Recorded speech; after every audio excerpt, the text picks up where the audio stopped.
आखिरकार भारत पाकिस्तान के बीच चल रहा तनाव अब धीरे-धीरे खत्म होता दिखाई दे रहा है।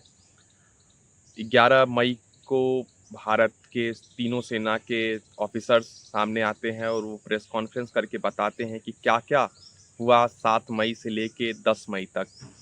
दरअसल आपको मालूम है जैसा कि 22 अप्रैल को पहलगाम में हमला हुआ, उसके जवाबी कार्रवाई में ऑपरेशन सिंदूर चलाया गया, जिसके तहत सेना ने बताया कि हमने पाकिस्तान में घुसकर 9 आतंकी ठिकानों को ध्वस्त किया, जिसमें लगभग 100 से ज़्यादा आतंकी मारे गए।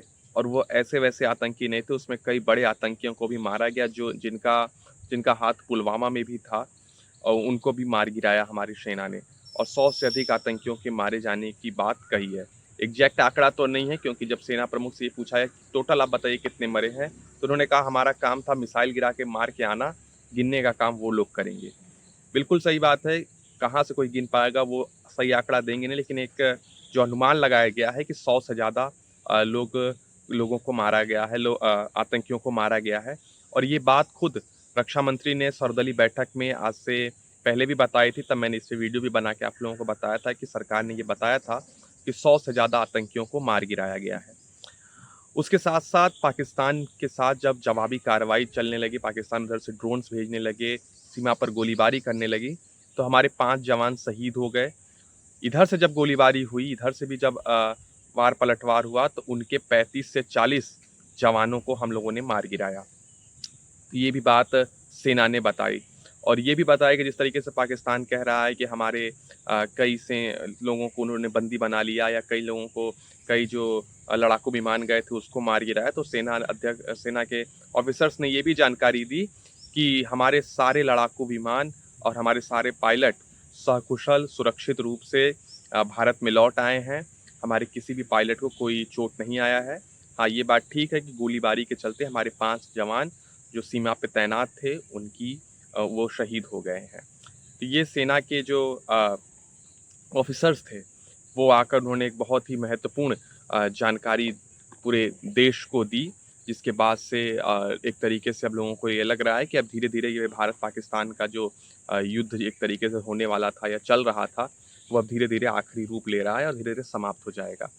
वहीं अब दोनों देशों के तरफ से तो ये शांति प्रस्ताव हुआ ही, उसके बीच में अमेरिका के राष्ट्रपति का आना बेहद दिलचस्प है।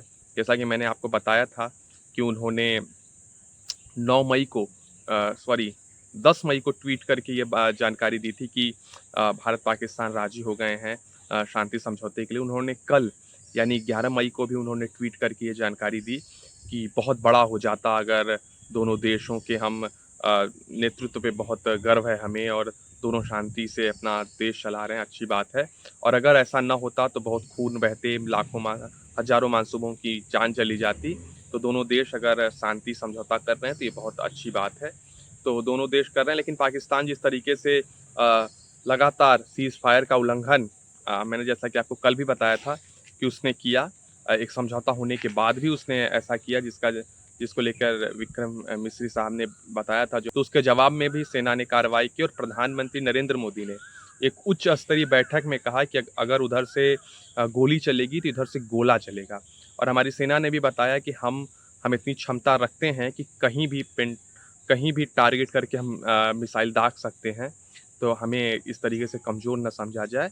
वो तो हमारी विनम्रता है कि हम किसी को चोट नहीं पहुँचाना चाहते, वरना हम जो चाहें पाकिस्तान को कर सकते हैं।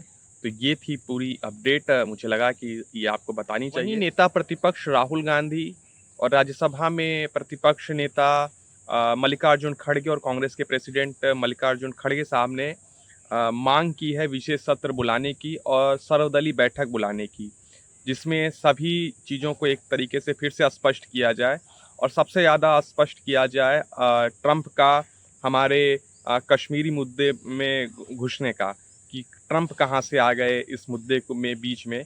और क्योंकि हमारे कहा जाता है कि कश्मीर का मसला जो है वो भारत का है, कश्मीर भारत का है, पीओके भारत का है, तो उसमें हमारे इंडिया पाकिस्तान के बीच में लड़ाई है, हम दोनों मेज़ पे बैठ के बात करेंगे।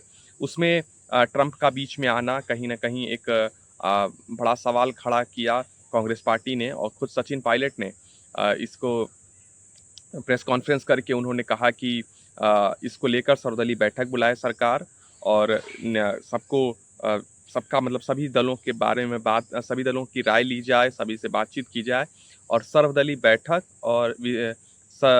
बैठक भी बुलाई जाए और विशेष सत्र संसद का वो भी बुलाया जाए, जिससे पूरे देश को भी बताया जा सके कि क्या कुछ हुआ है और हम सभी सेना के साथ हैं और सरकार के साथ हैं।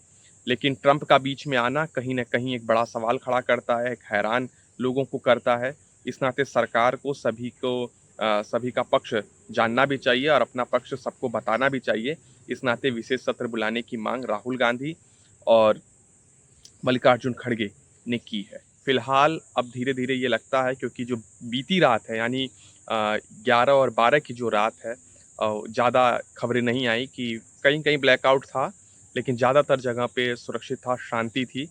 तो इसका मतलब अब कि धीरे-धीरे अब ये युद्ध विराम की तरफ चल रहा है। जो भी 3, 4, 5 दिन ऑपरेशन सिंदूर के तहत हुआ, उसके जवाब में पाकिस्तान ने हमारे ऊपर ड्रोन भेजने की कोशिश की, मिसाइल दागने की कोशिश की, लेकिन हमारी सेना ने कहा कि हम सारे मिसाइलों को सीमा पे ही ध्वस्त कर दिए।